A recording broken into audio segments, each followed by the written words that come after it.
BMCVTC channel Hindi channel में आप सभी का बहुत-बहुत स्वागत है।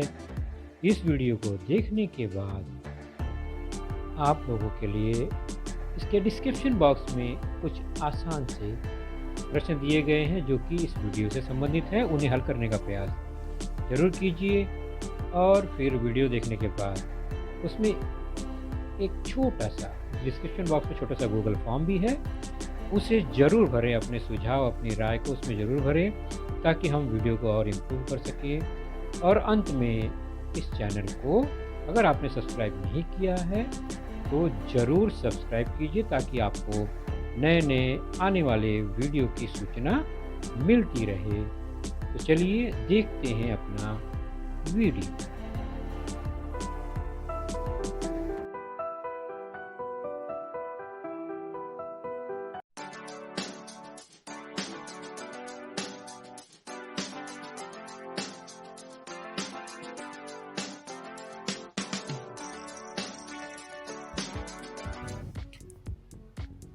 तो बच्चों, आज की कक्षा आपके स्क्रीन पर कक्षा 9वीं कक्षा में हमारा जो आज का विषय है वह है गणित भाग दूसरा, मैथमेटिक्स पार्ट सेकंड, जिसके अंतर्गत हम आज जिस पाठ पर चर्चा करेंगे वह पाठ है आपकी पाठ्य पुस्तक का lesson number 7, coordinate geometry part 1, अर्थात निर्देशांक भूमिति, जिसका पहला भाग आज हम जानेंगे, समझेंगे।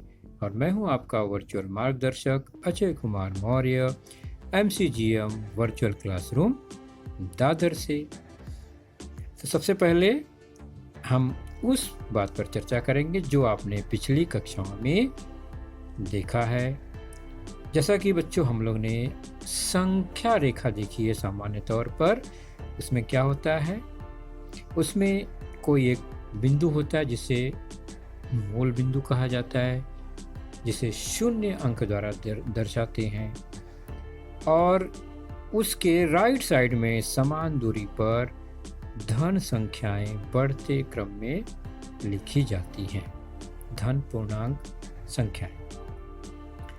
तो यहाँ 0 से राइट साइड में 1, 2, 3, उसी प्रकार 0 से लेफ्ट साइड में घटते क्रम में ऋणात्मक संख्याएं लिखी जाती हैं, -1, -2, -3, इस तरह से लेफ्ट साइड में दिखाई दे रहा है। तो यह है संख्या रेखा, जिसमें 0 जो निर्देशांक अंक दिखा रहा है उसे निर्देशांक कहेंगे, वह O बिंदु दर्शाता है। O बिंदु का जो अंक 0 है उसे हम O बिंदु का निर्देशांक कहते हैं। उसी प्रकार अन्य बिंदुओं के नाम कुछ इस तरह से हम लिख सकते हैं, ABCD, कोई भी अल्फ़ाबेट के रूप में, कैपिटल रूप में हम लिखते हैं, और उन बिंदुओं के नीचे जो अंक हैं वो उसके निर्देशांक कहते हैं। तो A का निर्देशांक 1, B का 2, C का 3, D का -1, E का -2, F का -3, इस तरह से हम पढ़ते हैं। तो ABCD O ये सब क्या है, बिंदु के नाम है, और 1, 2, 3 ये जो संख्याएं हैं वो उसके निर्देशांक हैं। और 0 से राइट साइड में धनात्मक संख्याएं हैं बढ़ते क्रम में, 0 से लेफ्ट साइड में ऋणात्मक संख्याएं हैं घटते क्रम में। या यूँ कहें कि लेफ्ट साइड में हमेशा छोटी संख्या होती है किसी भी बिंदु के, और राइट साइड में हमेशा बड़ी संख्याएं होती हैं।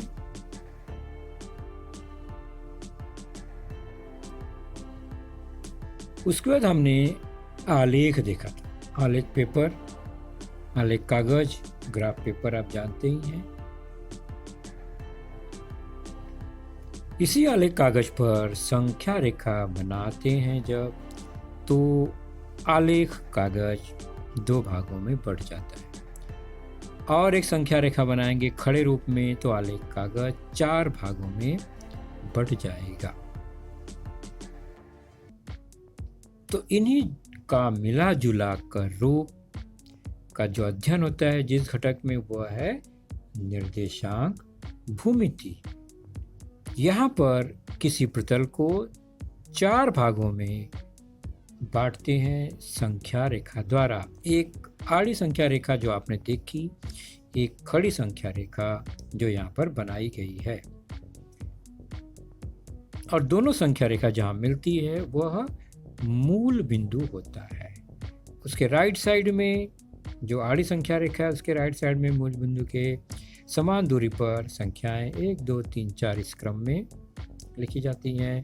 लेफ्ट साइड में ऋण 1, ऋण 2, ऋण 3, ऋण 4 इस क्रम में आवश्यकता अनुसार लिखी जाती है। उसी प्रकार मूल बिंदु से ऊपर की ओर धनात्मक संख्याएं लिखी जाती हैं समान दूरी पर, उतनी ही दूरी पर जितनी कि नीचे है एक आड़ी संख्या रेखा पर। तो 1, 2 इसी तरह बढ़ते क्रम में 3, 4, 5, 6 जैसी आवश्यकता होगी। उसी प्रकार नीचे मूल बिंदु से नीचे की ओर जाएंगे तो संख्या रेखा पर ऋणात्मक संख्याएं आती जाएंगी, घटते क्रम में -1, -2, -3, -4 इसी क्रम में आती जाएंगी। आड़ी संख्या रेखा को x अक्ष कहा जाता है।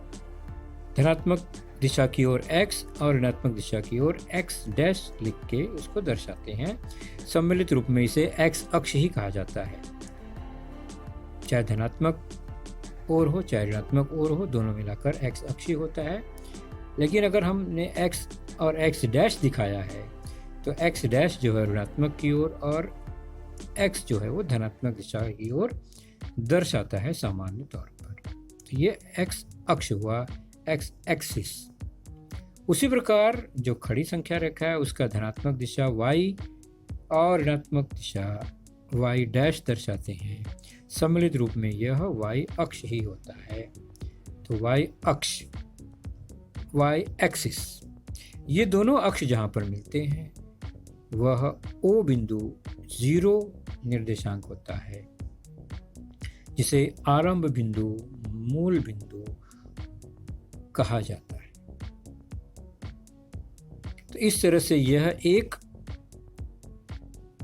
पेपर पर हमें संख्या रेखा दिखाई दे रही है। अब ध्यान से देखिए।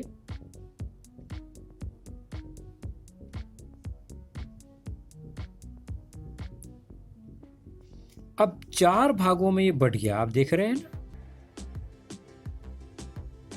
ऊपर राइट और लेफ्ट, नीचे लेफ्ट और राइट। ऊपर राइट साइड में x अक्ष की ओर धनात्मक दिशा की ओर और ऊपर की ओर y अक्ष धनात्मक दिशा की ओर का जो यह हिस्सा है वह प्रथम चतुर्थांश होता है। तो पहला चतुर्थांश यानी चौथा हिस्सा जो है वो राइट साइड में टॉप की ओर होता है, और घड़ी की उल्टी सुई की दिशा में बढ़ते हुए हम जाएंगे तो हमें दूसरा चतुर्थांश मिलेगा, जिसमें आप देख रहे हैं y का धनात्मक है अक्ष और x का ऋणात्मक हिस्सा है। उसके बाद घूमते हुए नीचे आएंगे, तीसरा चतुर्थांश तृतीय चतुर्थांश कहलाता है, जिसमें x और y दोनों ऋणात्मक संख्या यहाँ पर दिखाई दे रही है इस चतुर्थांश के अंतर। और उसके बाद सुई जैसे ही राइट साइड में आती है नीचे से, वह चौथा चतुर्थांश हो जाता है, और वहाँ पर x का धनात्मक दिशा और y का ऋणात्मक दिशा हमें दिखाई दे रहा है। तो ये पहला चतुर्थांश, दूसरा चतुर्थांश, तीसरा चतुर्थांश और चौथा चतुर्थांश, first quadrant, second quadrant, third quadrant and fourth quadrant, यह 4 भागों में बढ़ जाता है यह प्रतल। किसी भी x और x के कारण, x और y अक्ष के कारण एक जो प्रतल है या एक आलेख जो है वह 4 भागों में बट जाता है। यहाँ देख रहे हैं x के धनात्मक अंक दिखाई दे रहे हैं और y अक्ष पर भी धनात्मक अंक दिखाई दे रहे हैं। मतलब ऐसा जो बिंदु जिसका x और y निर्देशांक धनात्मक हो वो प्रथम चतुर्थांश के अंतर्गत आएगा। उसी प्रकार हम देख रहे हैं यहाँ x ऋणात्मक है और y ऊपर धनात्मक है, यानी ऋणात्मक x और धनात्मक y को मिलाकर जो बिंदु बनेगा वह द्वितीय सेकंड क्वाड्रेंट में आएगा।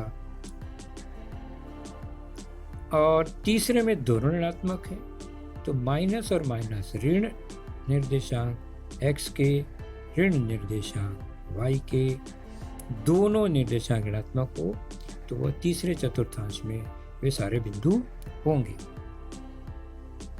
तो चौथे में क्या होगा? x अक्ष धनात्मक है, y अक्ष ऋणात्मक अंक दिखाई दे रहा है, तो प्लस और माइनस के रूप में जो बिंदु होगा वह चौथे चतुर्थांश में आएगा। तो प्रतल के बिंदु के निर्देशांक, coordinates of a point in a plane. जैसा कि हमने देखा किसी प्रतल में जब हम x और y अक्ष बनाते हैं,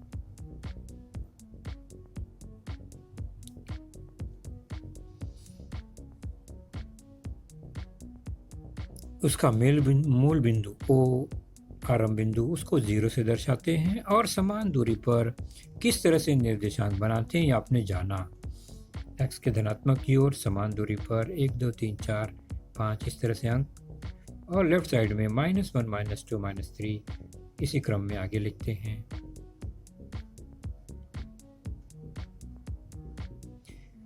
y अक्ष के लिए भी ऊपर की ओर धनात्मक संख्याएं होती हैं और नीचे की ओर ऋणात्मक संख्याएं दर्शाने के लिए बिंदु दर्शाया जाता है। ऊपर +1 +2 +3 +4 प्लस लिखा नहीं जाता, -1 -2 -3 दिखाने के लिए ऋणात्मक संख्या है, ऋण का चिन्ह लगाया जाता है।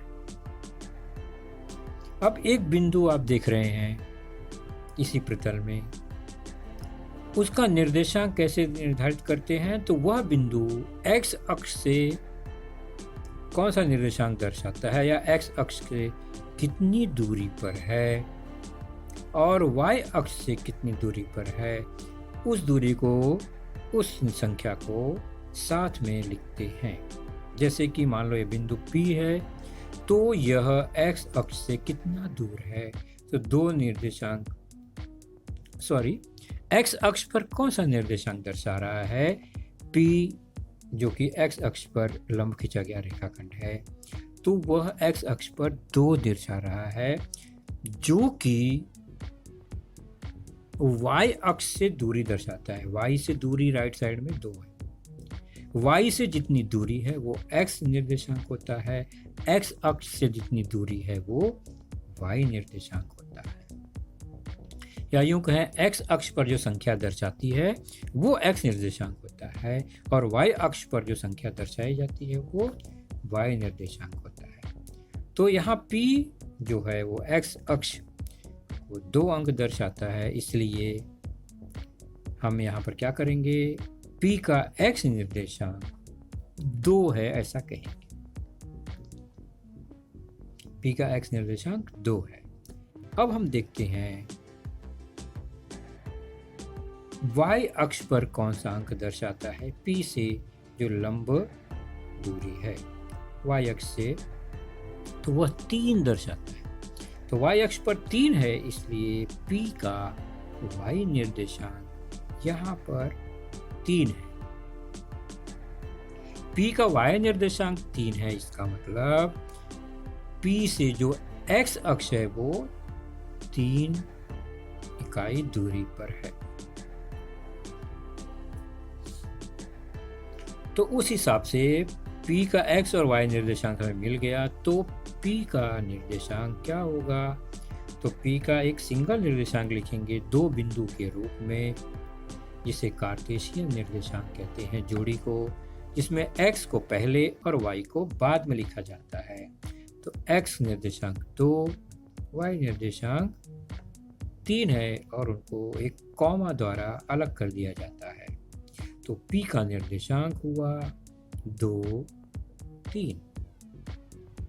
तो लिखेंगे P के बगल में निर्देशांक 2 और 3। तो 2, 3 P 2, 3 का मतलब हुआ P का x निर्देशांक 2 है, y निर्देशांक 3 है। अब चलते हैं, एक बिंदु और लेते हैं। आप देख रहे हैं प्रतल में दूसरे चतुर्थांश में एक बिंदु है, मान लो उसका नाम Q है। तो क्या आप बता सकते हैं Q का x निर्देशांक कितना है? तो एक लंब रेखा खींच के पता करेंगे, जहाँ पर वो टच करेगा x को वही उसका निर्देशांक होगा। तो यह -3 पर है x अक्ष पर, और उसी प्रकार y पर यह 2 अंक दर्शाता है, धन 2। तो अब हम लिखेंगे Q का पहले x निर्देशांक जो कि ऋण 3 है, कितना है? -3, और Q का y निर्देशांक कितना है? +2, जिसे हम केवल 2 लिखेंगे। उस प्रकार Q बिंदु का निर्देशांक क्या हुआ? जोड़ी के रूप में x और y, ब्रैकेट में सबसे पहले x निर्देशांक जो कि है -3, उसके बाद y निर्देशांक जो है +2। तो उस हिसाब से Q बिंदु का निर्देशांक हुआ -3, 2। तो Q के बगल में निर्देशांक लिखेंगे -3, 2, अलग कर देंगे कॉमा से। इस तरह से हम बिंदु के निर्देशांक दर्शाते हैं।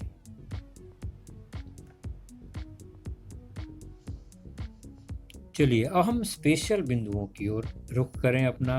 x अक्ष पर स्थित बिंदुओं के निर्देशांक, मतलब यह x अक्ष पर है, किसी चतुर्थांश में नहीं है। देखते हैं, यह x अक्ष, यह y अक्ष, और बिंदु के निर्देशांक इस तरह से है।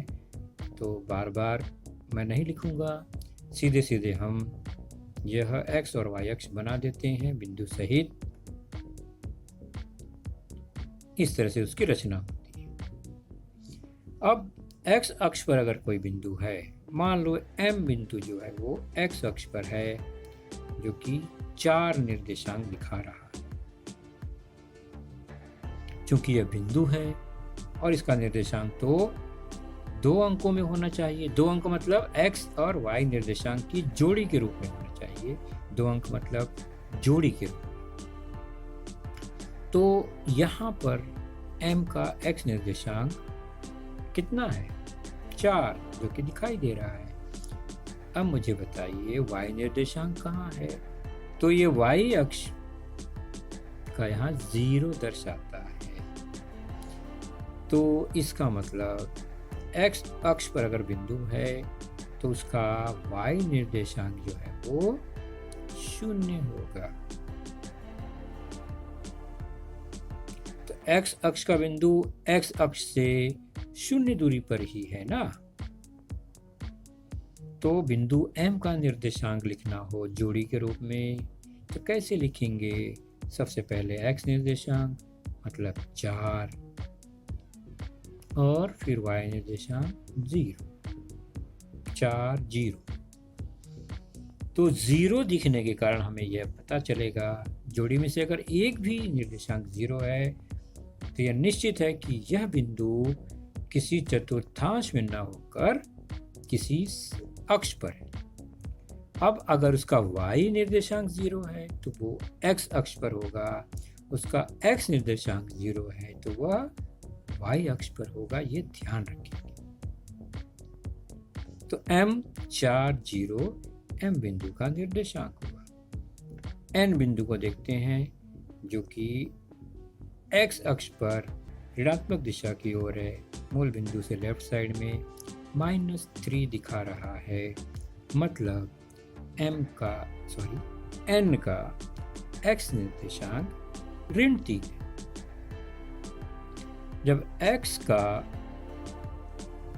N का x निर्देशांक -3 है तो क्या आप बता सकते हैं मुझे कि N का y निर्देशांक क्या होगा?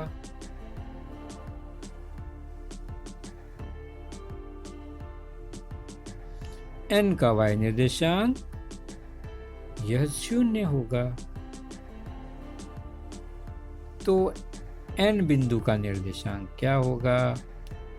जोड़ी के रूप में तो पहले x निर्देशांक -3 फिर 0। यहाँ y निर्देशांक 0 है। इसका मतलब हुआ कि x अक्ष पर अगर कोई बिंदु है तो उसका जो y निर्देशांक हमेशा 0 होगा।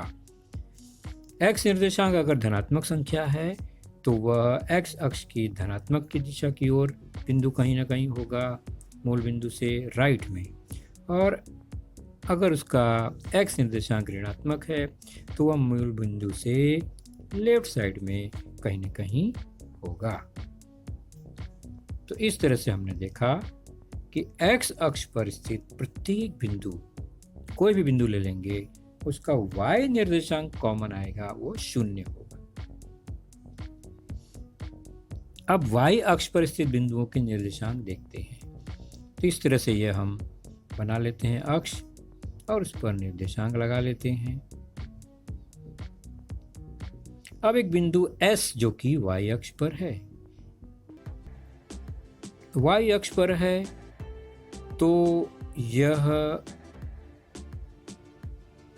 y अक्ष से 0 दूरी पर है।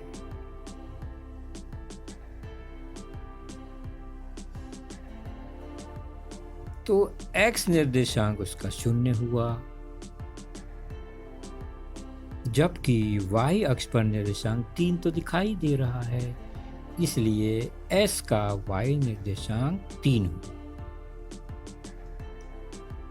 तो S बिंदु का निर्देशांक क्या होगा?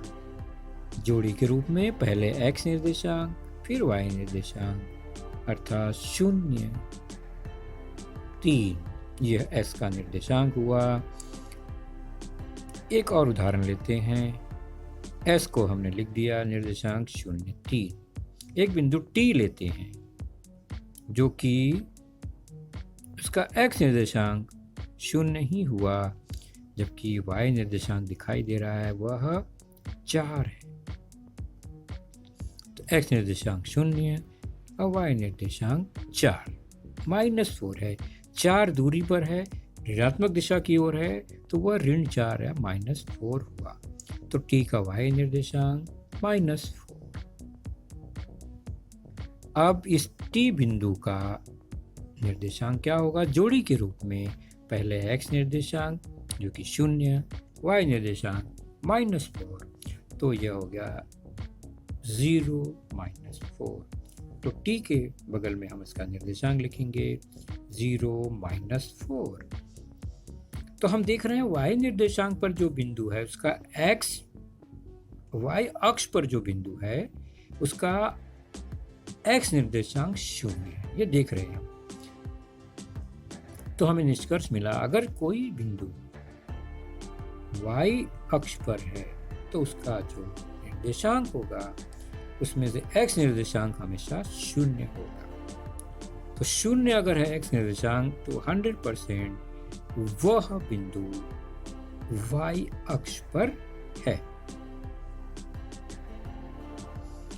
मूल बिंदु का निर्देशांक, तो ये तो देखा हमने शुरू में पहले जो कि चतुर्थांश में बिंदु थे, उसके बाद हमने देखा अक्ष पर बिंदु। अब हम देखते हैं अगर एक बिंदु, मूल बिंदु तो एक ही है, उसका निर्देशांक क्या? मूल बिंदु कहाँ होता है? तो दोनों अक्ष जहाँ पर मिलते हैं या प्रतिच्छेदित करते हैं, लंब होते हैं, वह मूल बिंदु होता है और वह 0 निर्देशांक हमेशा दर्शाता है। वो चाहे x अक्ष हो तो भी 0, y अक्ष हो तो भी 0। इसका मतलब जो मूल बिंदु है, मान लो O उसका नाम, तो उसका x निर्देशांक 0 और y निर्देशांक वो भी 0। इसका मतलब मूल बिंदु का निर्देशांक हमेशा 0, 0 होता है। तो 0, 0 एक ही बिंदु होता है जो कि मूल बिंदु होता है। तो मूल बिंदु का निर्देशांक हमेशा 0, 0, x निर्देशांक भी 0 और y निर्देशांक भी 0 ही होता है। तो ओ को हम 0 0 इस तरह दर्शा सकते हैं। चतुर्थांश के बिंदु का निर्देशांक। अभी हमने चतुर्थांश जान लिया, अक्ष जाना, मूल बिंदु जाना। अब हम कुछ उदाहरण द्वारा बिंदु और फिर चतुर्थांश और बिंदु का मेल जोल संबंध देखते हैं। तो ये हमने संख्या रेखा यानी आलेख बना दिया, निर्देशांक x अक्ष y अक्ष, मान भी लिख दिया, निर्देशांक भी लिख दिया। तो यदि बिंदु का निर्देशांक धन x धन y मतलब x निर्देशांक धनात्मक y निर्देशांक धनात्मक हो तो वो बिंदु प्रथम चतुर्थांश में होगा, ये ध्यान रखिए। ओके, हमने ये पहले भी जाना, अब फिर से रिवाइज कर लेते हैं। अब हम अगर चलते हैं दूसरे चतुर्थांश में तो आप निश्चित पहचान जाएंगे कि उसका x निर्देशांक ऋणात्मक होगा, y निर्देशांक धनात्मक। तो पहले प्लस प्लस पहले में, माइनस प्लस दूसरे में। पहले के ठीक सामने अपोजिट साइड में जो तीसरा चतुर्थांश है, पहला अगर दोनों धन धन है तो तीसरा दोनों ऋण ऋण है। बस सिंपल सा तरीका है याद करने का। तीसरे चतुर्थांश का जो बिंदु होगा वह उसका दोनों निर्देशांक ऋणात्मक होगा, और चौथे में आप देख ही रहे हैं x का धनात्मक है, मतलब तो वह माइनस x प्लस वाई नहीं होगा। तो क्या होगा यहाँ पर, क्या बता सकते हैं कि चौथे चतुर्थांश के बिंदु का निर्देशांक क्या होगा? वह होगा प्लस x माइनस वाई। तो थोड़ा सा यह आपके लिए माइंड ट्विस्टर है। यहाँ पर क्या होना चाहिए? चौथे चतुर्थांश के बिंदु का निर्देशांक प्लस x माइनस वाई होता है, और दूसरे का और चौथे का अपोजिट होता है, ये ध्यान रखें।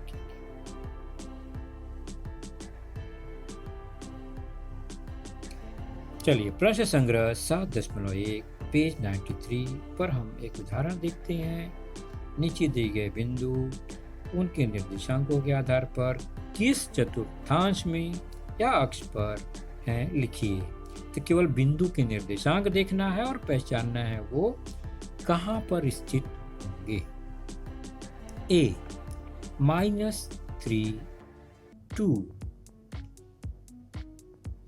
तो इसका x निर्देशांक ऋणात्मक है, y निर्देशांक धनात्मक है। x माइनस कहाँ होगा? मूल बिंदु से लेफ्ट में, और y प्लस कहाँ होगा? मूल बिंदु के ऊपर। ऊपर और लेफ्ट मतलब दूसरा चतुर्थांश। तो बिंदु A जो है वो द्वितीय चतुर्थांश में है। हमने निर्देशांक देखकर यह पता लगा लिया। चलिए B -5 -2 मतलब दोनों ऋणात्मक, और दोनों ऋणात्मक कहाँ होगा? आप अगर याद करिए प्रतल को तो x का माइनस लेफ्ट में होता है, y का माइनस नीचे होता है। नीचे लेफ्ट में मतलब तीसरा चतुर्थांश।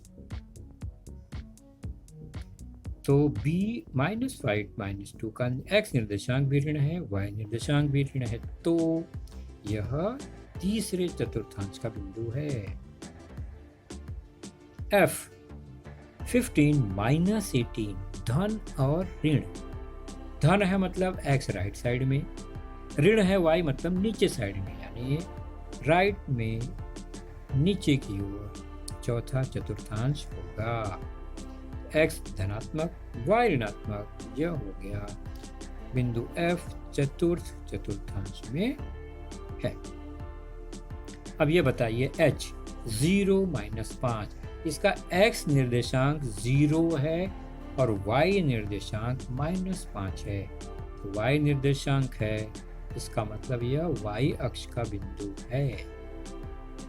x तो 0 है, तो x निर्देशांक 0 है, इसका मतलब y निर्देशांक ऋणात्मक दिया गया है, तो यह बिंदु y अक्ष पर स्थित है। हमने देखा y अक्ष पर स्थित बिंदु का x निर्देशांक हमेशा 0 होता है। क्योंकि y अक्ष पर है इसलिए y अक्ष का कोई ना कोई अंक दिखाई देगा। x का 0। पेज नंबर 93 पर दूसरा प्रश्न लिखा है, निम्नलिखित बिंदु किस चतुर्थांश में होंगे यह बताना है। कुछ विवरण दिया गया है, हमें पहचानना है। दोनों निर्देशांक धनात्मक हैं, कहाँ होगा ये? फर्स्ट, पहले में, पहला चतुर्थांश। दोनों निर्देशांक ऋणात्मक हो, माइनस में हो, तो पहले चतुर्थांश का तिरछा, यानी कहाँ? तीसरा चतुर्थांश। ध्यान से देखिए, x निर्देशांक जो है वो क्या है? धनात्मक है, प्लस है। इसका मतलब वह राइट साइड में हुआ मूल बिंदु के। और y निर्देशांक ऋणात्मक है, मतलब वह मूल बिंदु से नीचे की। राइट साइड में नीचे मतलब चौथा, तो चौथा चतुर्थांश में यह बिंदु स्थित होगा। और चौथा उदाहरण इसमें है, x निर्देशांक ऋणात्मक है, मतलब मूल बिंदु से लेफ्ट साइड में आ गए। और y निर्देशांक जो है वो क्या है? धनात्मक है, मतलब ऊपर की ओर, लेफ्ट साइड में 0 से और ऊपर की ओर, यानी दूसरा चतुर्थांश, सेकेंड क्वाड्रेंट। नाइन्टी 93 पर ही अगला उदाहरण है, प्रश्न क्रमांक 3। प्रतल में निर्देशांक पद्धति निश्चित कीजिए तथा निम्नलिखित बिंदु स्थापित कीजिए। अब हमें क्या करना है? एक प्रतल में ये निर्देशांक पद्धति मतलब x और y अक्ष बनाकर इन बिंदुओं को दर्शाना है। सबसे पहले क्या करेंगे, परीक्षा में अगर ये प्रश्न आते हैं ऐसे, तो जितने बिंदु दर्शाने हैं उनको ध्यान से देखिए और उनके बड़े अंकों को देखिए। तो आप ध्यान से देखेंगे तो पता चलेगा, उसमें जो बड़ा से बड़ा अंक दिखाई दे रहा है, S में है 7 और M में है 6, यानी x निर्देशांक के लिए 7 है, y निर्देशांक के लिए 6 है। मतलब हमें दोनों अक्षों पर कम से कम 7 अंक तो दर्शाने ही पड़ेंगे। जो अधिकतम है उसी को लेकर दर्शाएंगे। तो हम इस तरह से एक x अक्ष बनाएंगे मूल बिंदु लेकर, और y अक्ष बनाएंगे उसी मूल बिंदु से, और उसमें हम समान दूरी पर जो 7 दिखाई दे रहा है, यानी और 6 कुछ इस तरह से बनाएंगे कि 7 और 6 दोनों उसमें आ जाए। तो y पर 6 होगा तो भी चल जाएगा, और x पर 7 होगा तो चल जाएगा। तो हम समान दूरी पर x धनात्मक दिशा की ओर कम से कम 7 बनाना ही है हमें, तो सेम उतना ही हम ऋणात्मक दिशा की ओर बना लेंगे। और उसके y के लिए हम कम से कम 6 बिंदु हमें चाहिए ही चाहिए। 7 बना लेंगे तो भी कोई फर्क नहीं, कम नहीं होना चाहिए। तो दोनों अक्षों पर हमने बिंदु बना लिए। अब उसके निर्देशांक लिख लेते हैं फटाफट। राइट साइड में मूल बिंदु से धनात्मक 1 2 3 4 5 6 7, लेफ्ट साइड में -1 -2 -3 इस तरह से लिख लेंगे। y अक्ष पर 1 2 3 4 5 6 7 तक भी लिख लिया तो भी चलेगा। हमने इतना निर्देशांक क्यों लिया? क्योंकि हमारे बिंदु में निर्देशांक की संख्या, अंक जो है वो 7 और 6 है, तो इतना तो हमें चाहिए। y अक्ष पर नीचे की ओर ऋणात्मक संख्याएं -1 -2 -3 -5 -6 7 तक है। अब हमें पहला बिंदु क्या दर्शाना है? M 5 6, x निर्देशांक 5, y निर्देशांक 6। तो हम चलते हैं, x 5 कहाँ है? यह है, उस पर एक लंबवत रेखा। और y 6 कहाँ है? उस पर एक लंबवत रेखा। दोनों जहाँ पर मिलेंगे वही बिंदु M होगा, उसे हम 5 6 नाम देते हैं। ऐसे ही बनाना। तो n के लिए क्या करेंगे? n के लिए x निर्देशांक -3, -3 कहाँ है x निर्देशांक? ये रहा। और -4 y भी माइनस है, मतलब वो नीचे की और इसने हमने नीचे खींचा। तो y पर -4 कहाँ है? यह है उस पर लंब रेखा। दोनों कहाँ पर मिल रहे हैं? दोनों मिल रहे हैं यहाँ पर, इसका नाम दे देंगे n और निर्देशांक लिख देंगे।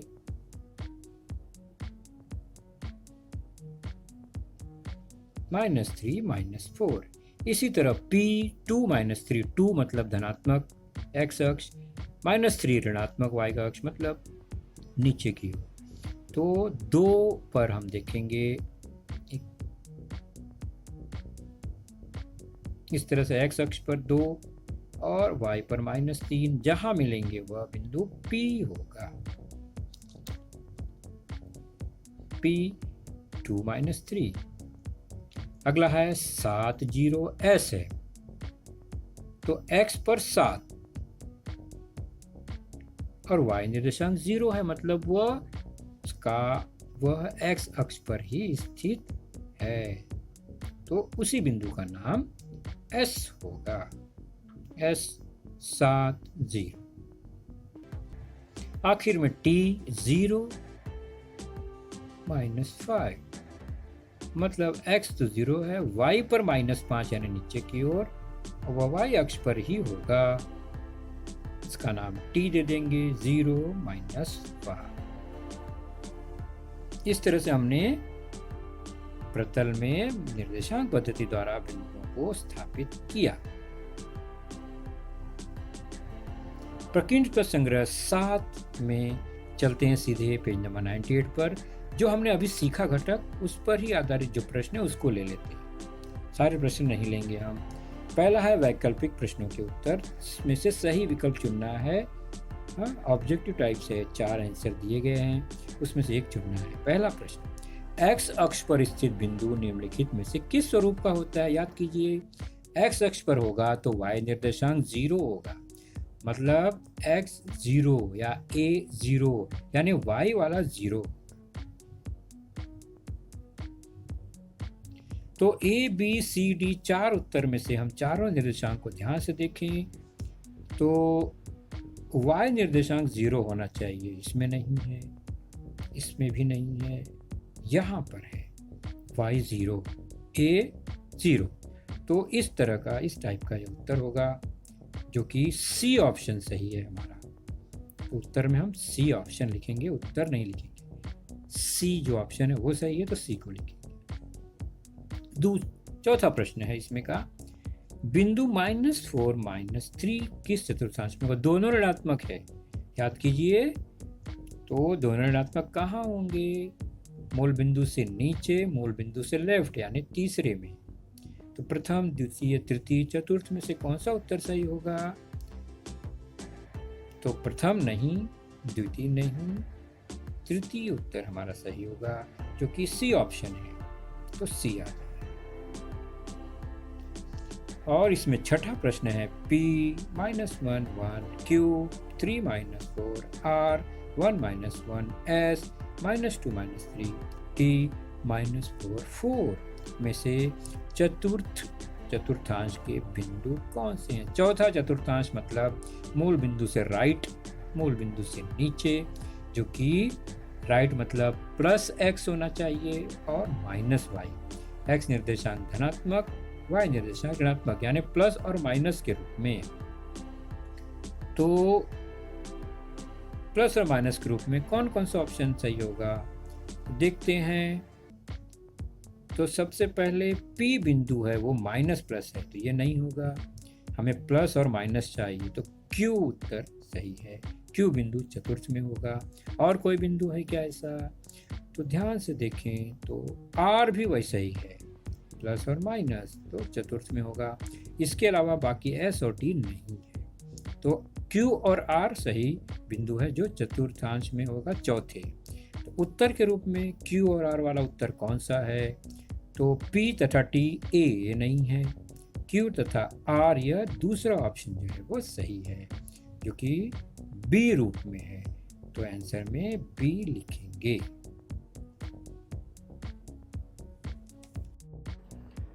तो बच्चों, आपने देखा आज का लेसन, उसके प्रमुख मुद्दों को ध्यान से बार बार दोबारा देखकर समझने का प्रयास कीजिए, क्योंकि एक बार देखने पर किसी को भी वो पूरा मुद्दा समझ में नहीं आता। तो जैसे ही हम 2 बार 3 बार देखेंगे तो हमें वह समझ में आने लगेगा। और इसके आगे की जानकारी जो होगी बच्चों, वह निश्चित ही हमारे अगले वीडियो में होगी। तो उस वीडियो को देखने के लिए, उसकी सूचना प्राप्त करने के लिए जो नीचे सब्सक्राइब का बटन होता है उसे ज़रूर प्रेस कीजिए और नोटिफिकेशन ऑन रखिए, ताकि जैसे ही हमारा लेसन चैनल पर डाला जाएगा आपको वह तुरंत प्राप्त होगा। तो अपना ख्याल रखिए, सुरक्षित रहिए। Thank you.